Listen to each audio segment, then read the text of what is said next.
today we're going to go ahead and move that, like I was saying on last week's video, clean up the one right side there so that trailer sits flat. Right now it's high on the right side. So we'll go ahead and get this moved.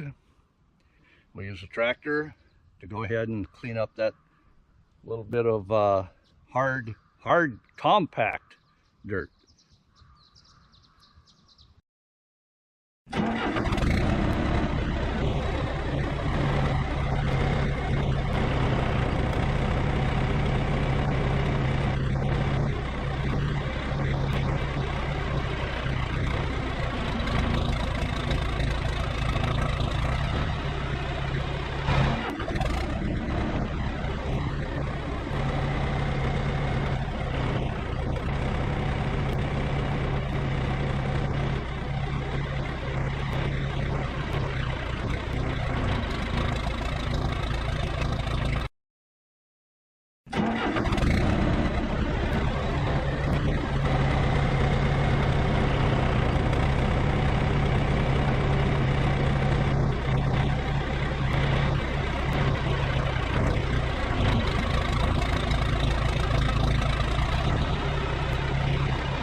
Well, we got the 2 blocks in.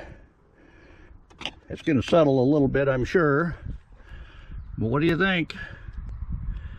Did we get it? Sure looks like it. Right on the money. So we'll go ahead, drop it down till we're near level. Then I'll go ahead and put the cribbing on both sides. Of course, I got more of those blocks to set the cribbing on. So I do have to drop this down, I know that. Get this set on the bead, and you can see I'm very high in the front. I figure I'll be dropping that front down about 1 foot, maybe 1.5 feet before the rail. We'll say we're level, and I'll stop before then, like I say, and put the cribbing in. So as you remember, being pulled out, that's in low gear. So now we can put it in high gear. And I wish this had the right handle. We'll make it work. You can see, watching it there, we're dropping down, and it's going about 4 times faster than low gear.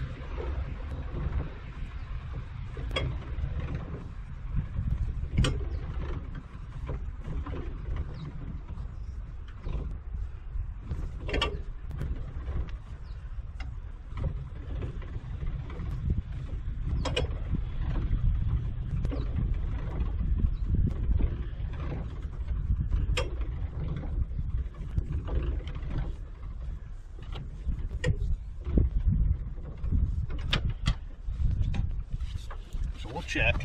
I know we got a ways to go yet. Yep, doesn't look like we moved that much. Not on the bubble anyway.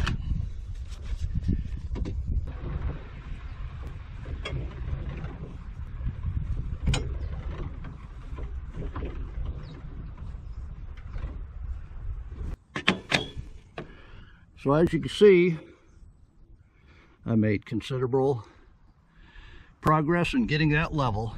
Right now, it's still tipping to the back. I'll stop here and go ahead and put the cribbing in. But as you can see, we've gone down a long way. That's looking more normal.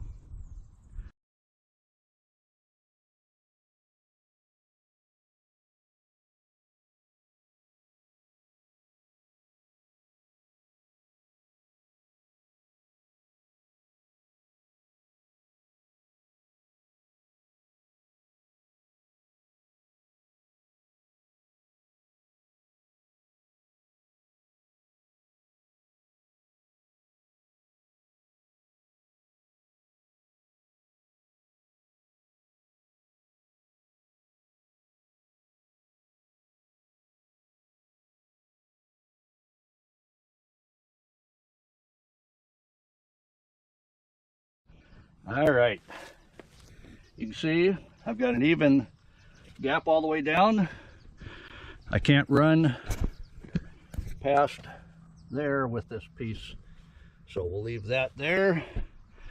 That stops before it gets out past the end, and really right here in the center, as long as I'm supported here, I can put that front of that trailer heavy without a chance of it tipping. Not that it's going to tip, but it'll help the landing gear when it gets wet not to sink. That's what it's all about. So I'll go ahead and get that other side done. I don't want to bore you with that, and I'll be right back with you.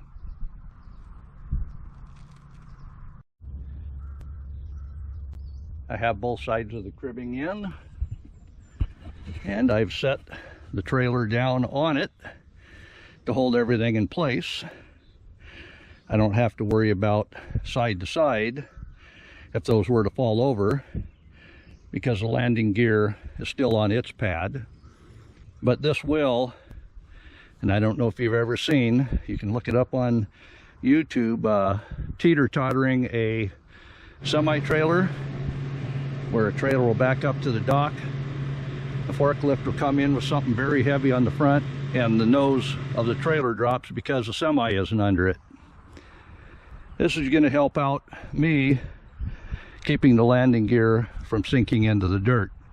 There is not concrete here, so that's why it's a concern. Even though right now trying to dig that, it felt like concrete. But I'll go ahead and get the pump sprayer, and I'll spray some used motor oil on all the wood. You can see on the ends where I had sprayed it before. That way when I get rain coming off the side of the trailer, it will help shed that water off and control bugs maybe too. And don't worry, they make fertilizer out of oil. It'll be fine. So what I'm going to do for the back now is I have this heavy piece of angle iron that I'm going to measure and bolt to the bump stop there. And then I'll be able to put planking on top of that angle iron. You'll see what that's all about. I think I'll put that low enough that I can put a beam all the way across for support. That'll be over the tail lights and whatnot. But like I say, this trailer isn't meant for the road. It doesn't even have brakes. So today we'll go ahead, mark that plate, drill it, and I've got, that's right, $24.58 worth of nuts and bolts. So you guys need to start mashing that like button and leaving me a comment. It's the only way I'm going to make any money to pay for all of this.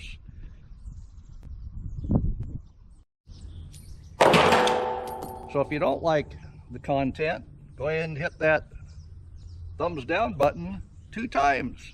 It'll always help.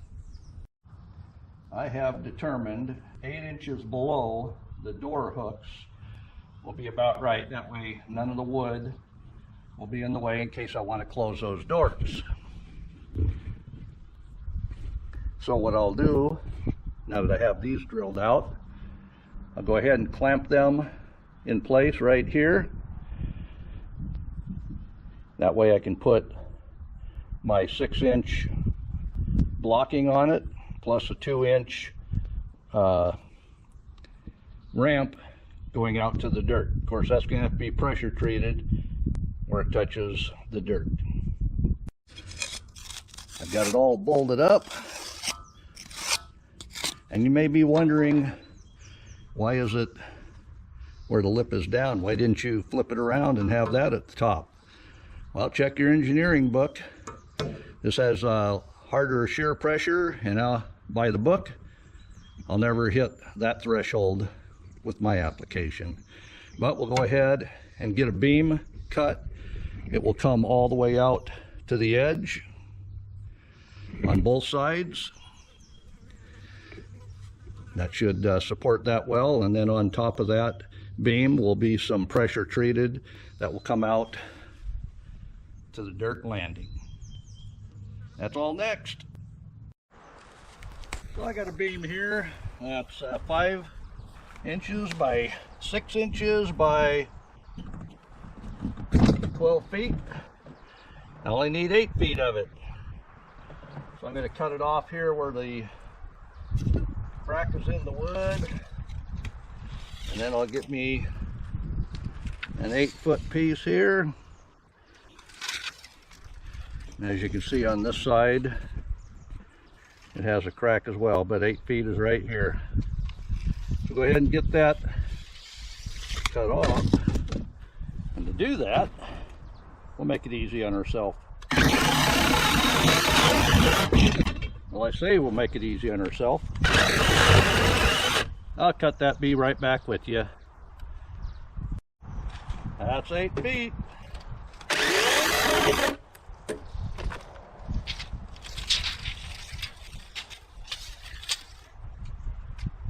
Get that cut up. That'll fit the back of that trailer.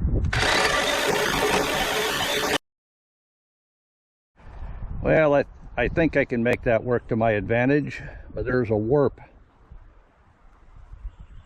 in this board.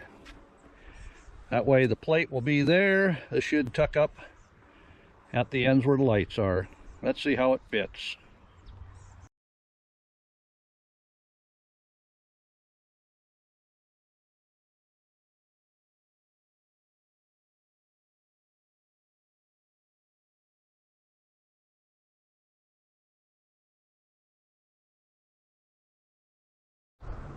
I'll go ahead and spray the paint on the bolt head, push the wood up against it, and then use a spade bit to cut out where that head is. That way it should fit in snugly. Let's see how it all works.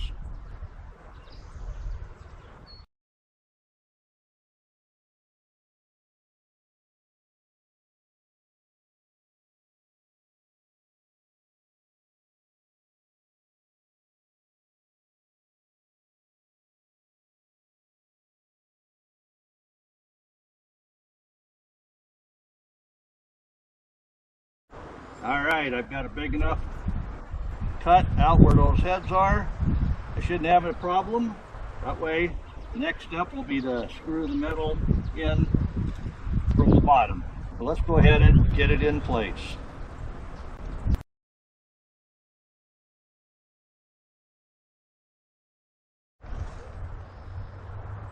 Well, I have 2 inches to the bottom of my catches on the door. So that's right where I want that. Came out perfect. This way there will be a 1x10 pressure treated on top of these that I can mount to. That way, pressure treated, can sit on the ground without it rotting away. But we're going to have to oil this up. That reminds me, I oiled up the others. Let's go take a look. So that looks much better now that it has some used motor oil on it. I'll do that a couple times through the summer. That should give me a good protective coating throughout the years. All right, I've got 6 large screws into that. I ain't going nowhere.